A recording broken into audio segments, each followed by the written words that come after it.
আসসালামু আলাইকুম, কেমন আছেন বন্ধুরা? আজকে একটা মজাদার পিঠার রেসিপি আপনাদের সাথে শেয়ার করব। পুলি পিঠা।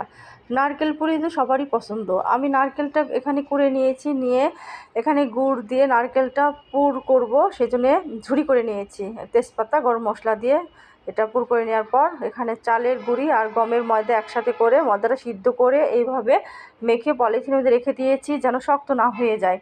এখন রুটি শেপ করে এইভাবে একটা ছোট্ট ঢাকনার সাহায্যে শেপ আকৃতি করে কেটে নিয়ে এর মধ্যে নারকেলের পুরটা দিয়ে এইভাবে পিঠাটা তৈরি করে নিলে খুব মজার হয়। এটা তেলে ভেজে এখানে আমি গুড়ের রস করে নিয়েছি, তেজপাতা, দারচিনি। গুড়টা ঠান্ডা হয়ে গেলে দুধ আমার আগে জ্বালানো ছিল, সেটা এখানে মিক্স করে দিয়েছি। এখন পিঠাগুলো ভেজে ঠান্ডা করে আমি রসের মধ্যে দিয়ে দিব। ভিডিওটি যদি ভালো লাগে অবশ্যই লাইক করবেন, শেয়ার করবেন। কমেন্টে কিছু জানতে চাইলেও কমেন্ট করবেন। ভিডিওটি সাবস্ক্রাইব করে দিবেন। নতুন নতুন রেসিপি তুলে ধরার সুযোগ করে দেবেন।